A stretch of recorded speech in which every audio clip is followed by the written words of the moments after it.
Students let's start with rock cycle now. Rock cycle हम लोगों ने रेन साइकिल तो पढ़ा है, वाटर साइकिल तो हमने पढ़ा है। अब हम लोग यहाँ पर रॉक साइकिल पढ़ने वाले हैं। The transformation of one type of rock into another in a cyclic manner under certain conditions is known as rock cycle. तो एक तरह के रॉक का दूसरे तरह के रॉक में ट्रांसफॉर्मेशन का जो प्रोसेस साइक्लिक मैनर में चलता है सर्टेन कंडीशंस में, इसे ही हम कहते हैं rock cycle. And it has neither a beginning nor an end. इस रॉक साइकिल का की ना तो शुरुआत है ना ही इसका अंत है। In this process the matter of the earth crust is not lost either. और इस प्रोसेस में जो है अर्थ के क्रस्ट का जो मैटर है वो भी नहीं गायब होता है, वो भी बचा ही रहता है। तो कैसे काम करता है ये? तो वेल देखिए रॉक साइकिल कैसे काम करता है। First of all, the hot and molten magma solidifies on cooling and becomes igneous rock. सबसे पहले अर्थ के नीचे से जो गर्मा गर्म मैग्मा निकलता है आपका, तो ये जो है ठंडा होता है, जमा होता है और ये क्या फॉर्म करता है? इग्नियस रॉक फॉर्म करता है। Now these igneous rocks are exposed to different agents of weathering and they are broken down into smaller particles. अब ये इग्नियस रॉक्स जो है प्राइमरी रॉक्स, तो ये जो है वेदरिंग के डिफरेंट एजेंट्स के प्रभाव की वजह से बेचारे छोटे छोटे पार्टिकल्स में टूट जाते हैं। लाइक हवा, पानी, बर्फ, मूविंग आइस, इन सब के प्रभाव से जो है ये इग्नियस रॉक बेचारा जो है टूट टूट के छोटे पार्टिकल्स में बदल जाता है। Now these broken down fragments of rocks are transported and deposited in basins and form sedimentary rocks.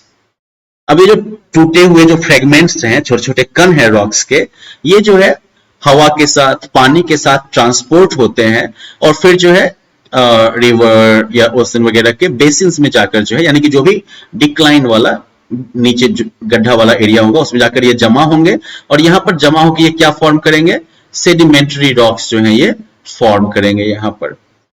The remaining igneous rocks and the newly formed sedimentary rocks are subject to extensive heat and pressure.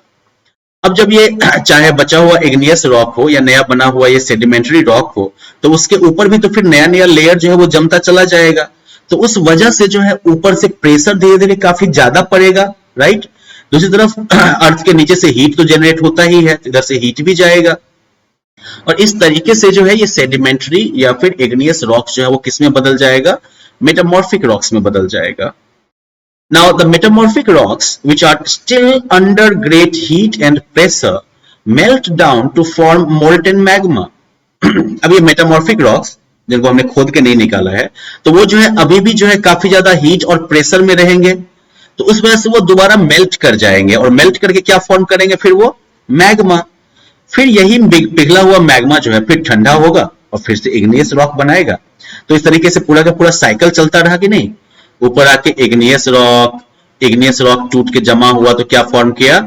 Sedimentary rock. अब ये igneous और sedimentary rock जो है बेचारा वो काफी pressure में जो है पड़ के क्या होगा? मेटामॉर्फिक रॉक में बदलेगा और फिर ये मेटामॉर्फिक रॉक जो है वो काफी ज्यादा हीट और प्रेशर की वजह से मेल्ट कर जाएगा, फिर से पिघल जाएगा और मैग्मा बनेगा और फिर ये मैग्मा जो है वो जम के क्या बनाएगा? इग्नियस रॉक बनाएगा। So in this way, one type of rock keeps changing into another in a cyclic manner. इस तरीके से जो है एक तरह का रॉक जो है वो दूसरे में बदलता रहता है ना, एक साइक्लिक मैनर में। This picture is like a very good demonstration or very good like depiction of this whole you can say rock cycle. देखिए यहाँ पर जो है मैग्मा जो है वो क्रिस्टलाइज हो रहा है, जम रहा है और क्या बना रहा है? वो इग्नियस रॉक बना रहा है, राइट। ये इग्नियस रॉक जो है वो धीरे धीरे सरफेस पर आएगा। ऊपर आने के बाद जो है हवा, पानी मूव करते हुए जो है आइस, इन सब की वजह से जो है रॉक का इरोजन होगा। इरोजन के बाद जो सेडिमेंट्स होंगे वो ट्रांसपोर्ट होंगे और ट्रांसपोर्ट होकर क्या करेंगे? वो जमा होंगे यहाँ पर।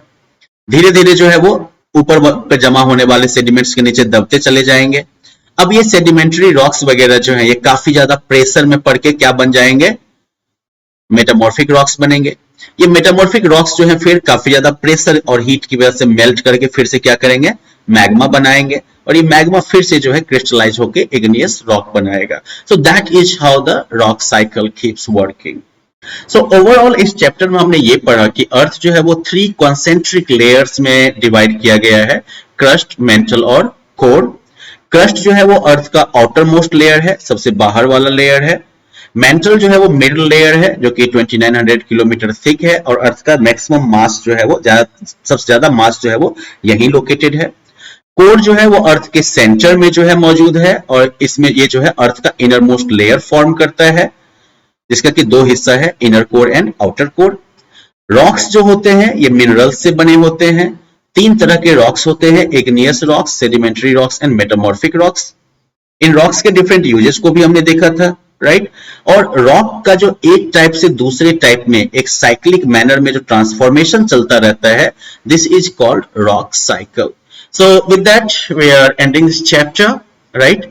एंड आई एम श्योर कि पूरा चैप्टर पढ़ने के बाद जो है आप चैप्टर एंड क्वेश्चंस वगैरह को तो पूरा कर ही लेंगे। So we will meet in the classroom and we will like talk about different activities that we have to perform, right, जहां पर कि हम जो है अपने क्रिएटिव स्किल्स, लाइफ स्किल्स, इन सभी को डेवलप करेंगे। So well, thank you.